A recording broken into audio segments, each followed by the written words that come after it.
విద్యార్థులందరికీ శుభోదయం, నమస్కారం. అందరూ బాగున్నారు కదా? పద్యాలందరూ కంఠస్థం చేశారా? మనము మొన్నటి తరగతిలో రెండవ తరగతిలో 2 రోజుల నుంచి నీతి పరిమాణాలు పాఠంలోని పద్యాలు అందరము చదువుకున్నాము. వాటి యొక్క అర్థాలు నేర్చుకున్నాము, భావం నేర్చుకున్నాము, తాత్పర్యం నేర్చుకున్నాము. మరియు పద్యాల వల్ల మనలో నైతిక విలువలను ఎలా పెంపొందించుకోవాలి అనే విషయాన్ని కూడా తెలుసుకున్నాము. అయితే మనం ఈరోజు ఈ పాఠంలోని కొన్ని అభ్యాసాలు నేర్చుకుందాము. అభ్యాసంలోని కొన్ని అంశాలు ఉన్నాయి. అవి వ్యతిరేక పదాలు, వచనాలు, ఖాళీలు. ఈ అభ్యాసాలు పూర్తి చేయడం వల్ల మీకు పాఠం ఎంతవరకు అర్థమైంది అనేది తెలుస్తుంది. మళ్ళీ మీరు పరీక్షలో కూడా మంచి మార్కులు తెచ్చుకోవడానికి కూడా ఇవి ఉపయోగపడతాయి. అందరూ జాగ్రత్తగా, శ్రద్ధగా, నీట్గా, అక్షర దోషాలు లేకుండా ఒక క్లాస్ వర్క్ మెయింటైన్ చేస్తారు కదా ఆల్రెడీ మీరు అందరూ. అదే క్లాస్ వర్క్లో పాఠం 3 నీతి పరిపాలనలు పెట్టేసి నేను ఇప్పటి నుంచి ఈ రోజు నుంచి ఇచ్చే నోట్స్ అందరూ నీట్గా, గుండ్రంగా, మీ తల్లిదండ్రులు పక్కన ఉంటారు కాబట్టి వారి సహాయంతో అక్షర దోషాలు లేకుండా రాయాలి. నేను మనకు పాఠశాల మళ్ళీ ప్రారంభం కాగానే మీ క్లాస్ వర్క్లు అందరినీ కూడా నేను చెక్ చేస్తాను. కాబట్టి ప్రతి ఒక్కరి నోట్స్ కంప్లీట్ ఉండాలి. అర్థమైందా అందరికీ? అయితే మనం నిన్నటి అర్థాలు కొన్ని ఆల్రెడీ రాసేసుకున్నాం. మనము కఠిన పదాలకి అర్థాలు. ఈరోజు అదే పాఠంలోని వ్యతిరేక పదాలు, ఆపోజిట్ వర్డ్స్ ఏమంటారు? ఆపోజిట్ వర్డ్స్, వాటిని నేర్చుకున్నాము. ఇప్పుడు ఆపోజిట్ వర్డ్స్ అంటే మీకు అందరికీ తెలుసు కదా. ఒక పనికి నేను చేస్తాను అంటే చెయ్యను, అలా మంచి, చెడు, ఇలాంటి పదాలని వ్యతిరేక పదాలు అంటారు. వ్యతిరేకంగా అన్నమాట. వ్యతిరేక పదాలు. పిరికివాడు.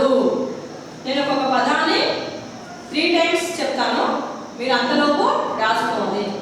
ధైర్యవంతుడు. అంతేనే కదా. పిరికివాడికి ఆపోజిట్ ఎవరుంటారు? పిరికి పదం మన లేదంటే అదేమన్నట్టు? ధైర్యం. ధైర్యవంతుడు. పిరికివాడు. రాసారా? ధైర్యవంతుడు, పిరికివాడు, ధైర్యవంతుడు, పిరికివాడు, ధైర్యవంతుడు. అయిపోయింది అందరిది. తర్వాత రెండవది లైన్ వదిలిపెట్టుకుంటూ రాయడమా. శుభం, అశుభం. అంతే కదా. శుభం పలకమా. శుభం అంటే మంచి అన్నమాట. అశుభం అంటే ఇక తెలుసు కదా అందరికి. మా శుభం, అశుభం, చెడు. శుభం, అశుభం, మంచి సమయం, చెడ్డ సమయం. శుభం, అశుభం. రాసారా అందులో? వరం, శాపం. వరం, శాపం. అర్థమైందా? వరం, శాపం. మనము కోరినటువంటి కోరికలకు నెరవేరే వరం అంటాము. అదే కాకుండా వరంకి ఆపోజిట్ ఏంటిది?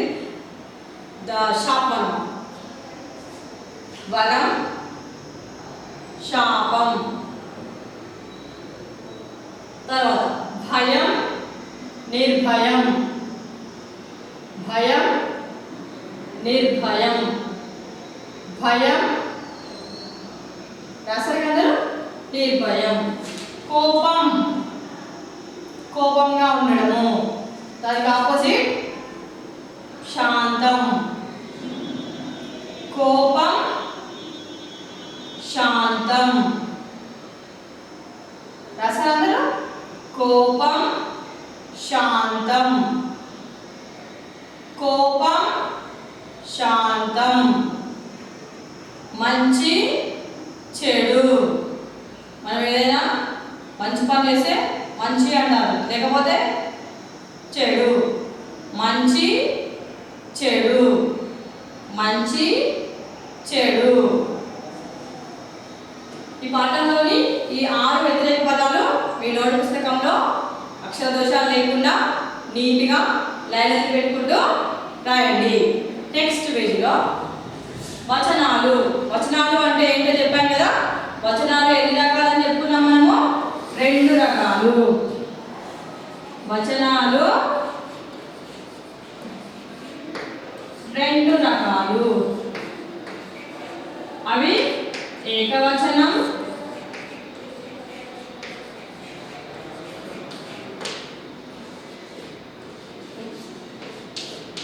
బహువచనం. ఎన్ని రకాల వచనాలు?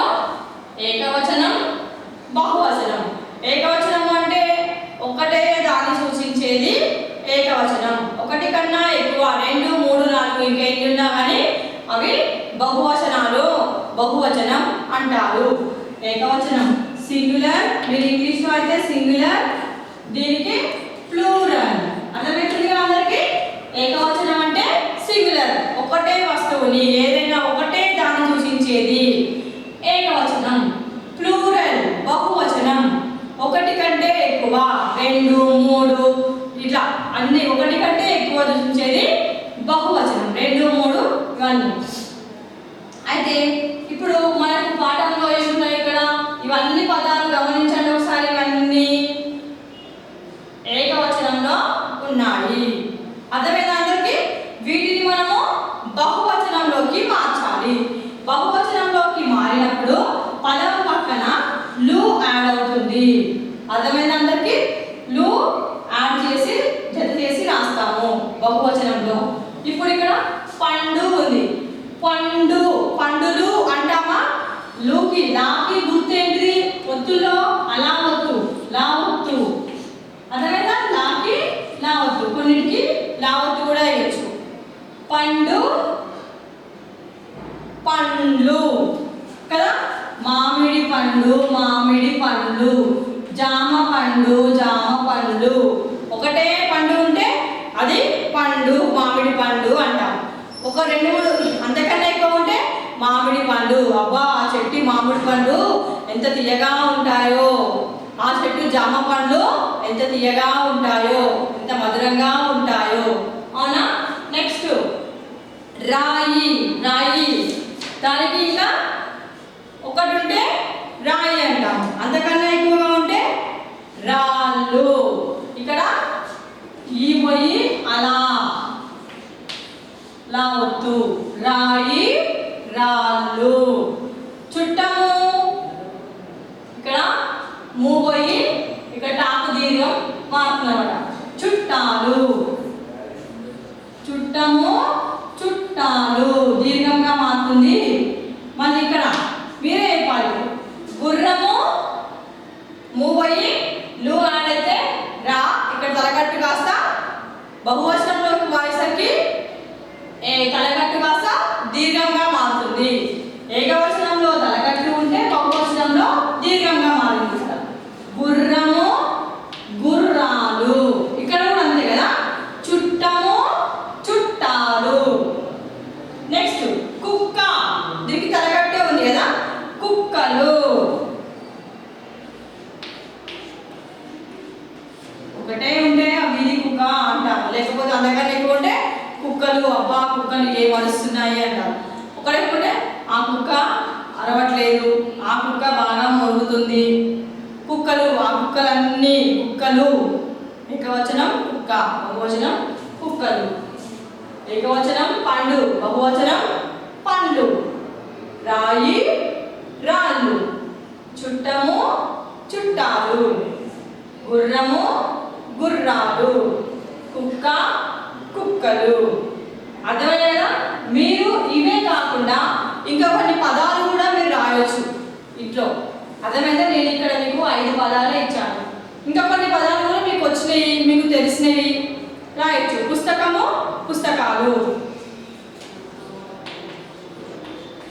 ఇలా పాఠానికి సంబంధించింది కాకుండా మీకు తెలిసిన వస్తువులను కూడా ఏకవచనం బహువచనంలోకి మార్చి రాసుకోవచ్చు మీరు. పుస్తకాలు. కిటికీ, ఇంట్లో కిటికీలు. తలుపు తలుపులు. చూడండి, కొన్ని మీకు అందుబాటులో ఉన్న వస్తువులు ఏకవచనంలో ఒకటే ఉంటే కిటికీ అని రాసుకోండి. అంత మన రూమ్లో ఎన్ని ఉన్నాయి? ఇక్కడ ఒకటే కిటికీ ఉందా? 2 కిటికీలు ఉన్నాయి. ఒకటే కిటికీలు ఉన్నాయి, కిటికీలు ఉన్నాయి అని చెప్తాం. అంతేగాని 2, 3, 4 కిటికీలు ఉన్నాయి అంటామా? అనం కదా. ఇటు ఒకటే ఉంటే కిటికీ ఉంది అంటాం. ఎన్ని కిటికీలు ఉన్నాయంటే కిటికీలు అని చెప్తానంటే 2 కూడా చెప్తాం. మీరు కూడా కొన్ని పదాలు తయారు చేసి రాయండి. ఇప్పుడు పాఠానికి సంబంధించిన కొన్ని ఖాళీలు పూర్తి చేద్దాం. మేడి పండులో డాష్ ఉంటాయి. గుర్తు తెచ్చుకోండి. మనము మేడి పండు చూడ మేలిమైండు పొట్ట విప్పి చూడ ఏముంటాయి అనుకున్నాము. పద్యం అందరికి గుర్తుకొచ్చిందా? ఏముంటాయి? పురుగులు. పాకి కొమ్మిస్తే రు, రా కొమ్మిస్తే రు, రా కొమ్మిస్తే గు, లా కొమ్మిస్తే లు. పురుగులు. మేడి పండులో పురుగులు ఉంటాయి. ఇది మన 1వ పద్యమా. మేడి పండు చూడ మేలిమైంది. నెక్స్ట్, కోపం వలన డాష్ కీర్తి నశిస్తుంది. గొప్పదనం, గొప్ప కీర్తి నశిస్తుంది. కోపం వలన కోపమున ఘనత కొంచెమైపోవును. కోపం వలన గొప్ప కీర్తి నశిస్తుంది. పనికిరాని పద్యాలు ఒక డాష్ పద్యము మేలు. పనికిరాని పద్యాలు ఎన్ని ఉన్నా ఒక డాష్ పద్యము మేలు. చాటు పద్యం అనయ చాలదా ఒక్కటి.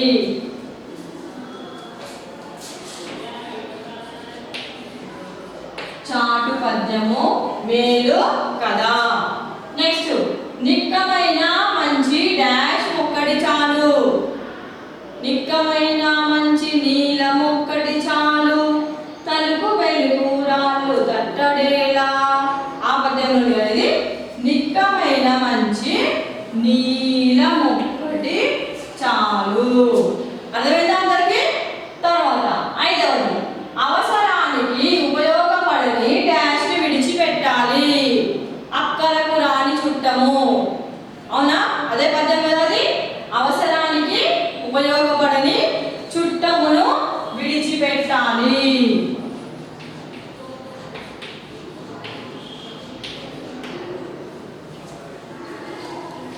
ఎవరిని విడిచిపెట్టాలి? అవసరానికి ఉపయోగపడని చుట్టమును విడిచిపెట్టాలి. అర్థమైందా అందరికి? ఇప్పుడు మళ్ళీ ఒకసారి చూసుకుందాం. వ్యతిరేక పదం చూడండి ఒకసారి. పిరికివాడు ధైర్యవంతుడు. శుభం అశుభం. వరం శాపం. భయం నిర్భయం. కోపం శాంతం. మంచి చెడు. వచనాలు: పండు పండ్లు, రాయి రాళ్ళు, చుట్టము చుట్టాలు, గుర్రము గుర్రాలు, కుక్క కుక్కలు, పుస్తకము పుస్తకాలు. కింది ఖాళీలను పూరించండి. మేడి పండులో డాష్ ఉంటాయి. పురుగులు. మేడి పండులో డాష్ ఉంటాయి. పురుగులు. ఏముంటాయి మేడి పండులో? పురుగులు. కోపం వలన డాష్ కీర్తి నశిస్తుంది. గొప్ప కీర్తి నశిస్తుంది. కోపం వలన గొప్ప కీర్తి నశిస్తుంది. తర్వాత, పనికిరాని పద్యాలు ఎన్నున్నా ఒక డాష్ పద్యము మేలు కదా. చాటు పద్యము.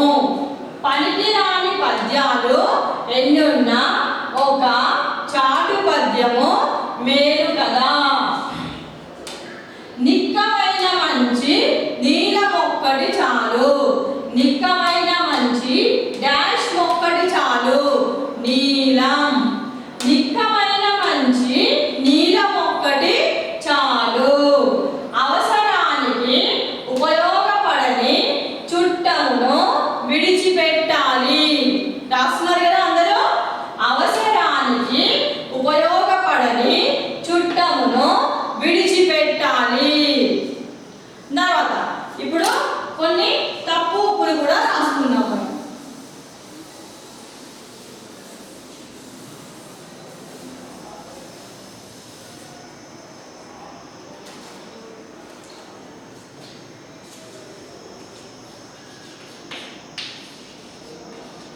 తప్పు ఒప్పు.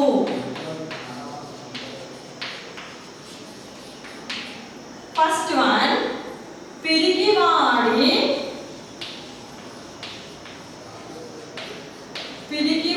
మనసులో భయం ఉంటుంది. పిరికివాడి భయం ఉంటుంది. కరెక్టా రాంగా? కరెక్టే కదా. తర్వాత కుక్కను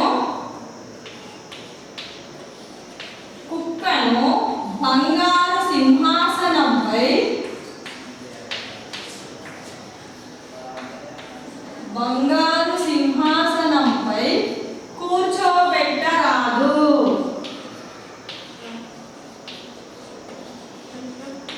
బంగారు సింహాసనంపై కూర్చోబెట్టరాదు. రైటా రాంగా? రైట్. ఒప్పు. మూడవది కోపం తగ్గించుకుంటే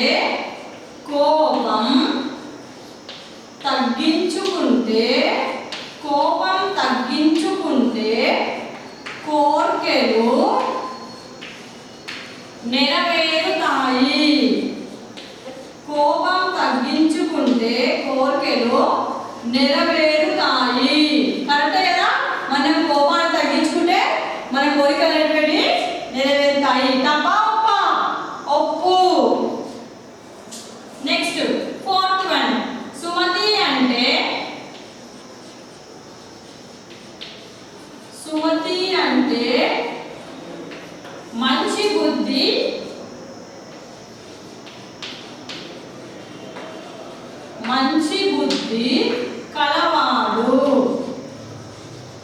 మంచి బుద్ధి కలవాడు అని అర్థం.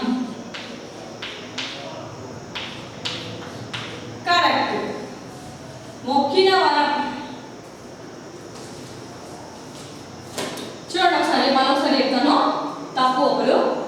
పిరికివాడి మనసులో భయం ఉంటుంది. కరెక్టా తప్పా? కరెక్ట్. అంతే కదా.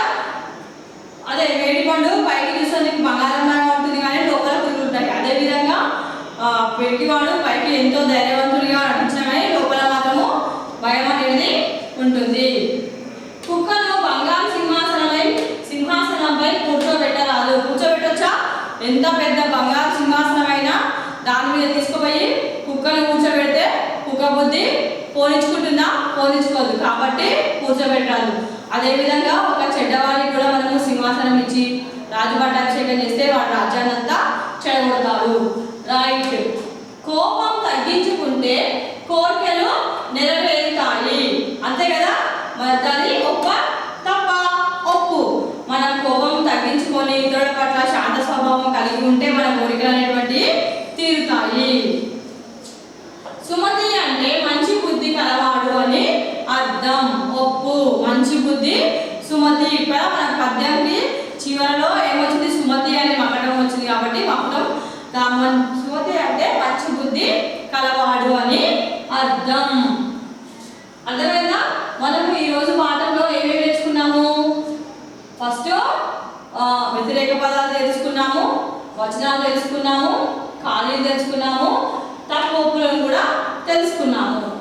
ఇవన్నీ కూడా మళ్ళీ వచనాలు కూడా ఏకవచనంలో ఉన్నప్పుడు ఏ విధంగా ఉంటుంది, ఒక పదము అది బహువచనంలోకి మారినప్పుడు ఏ విధంగా రాయాలి అనేది కూడా మనము ఈరోజు తరగతిలో నేర్చుకున్నాము. అదేవిధంగా ఖాళీలను కూడా పూర్తి చేయగలిగాము. ఈ అభ్యాసాలన్నీ మీకు పరీక్షలో మంచి మార్కులు రావడానికి సహాయపడతాయి. మీరు ఒక నోటు పుస్తకం మెయింటైన్ చేసుకునే అందులో నీట్గా అక్షర దోషాలు లేకుండా రాయడానికి ప్రయత్నించండి మీ తల్లిదండ్రుల యొక్క సహాయంతో. మనము ఇప్పటివరకు పద్యాలు నేర్చుకున్నాము, పద్యాల యొక్క భావాలు నేర్చుకున్నాము, తాత్పర్యాలు నేర్చుకున్నాము, మరియు వాటిలోని కొన్ని అభ్యాసాలను కూడా మనము పూర్తి చేయగలిగాము. వచనాలు, ఖాళీలు, వచనం అంటే ఏమిటి, వచనాలు ఎన్ని రకాలు అన్నీ కూడా నేర్చుకున్నాము. అయితే మళ్ళీ అదేవిధంగా తప్పు ఒప్పులను కూడా నేర్చుకోవడం జరిగింది. మరియు రేపటి తరగతిలో మనము ఇంకా కొన్ని అభ్యాసాలు, వ్యాకరణాంశాలు, ప్రశ్న జవాబులు కూడా తెలుసుకుందాము. ధన్యవాదాలు.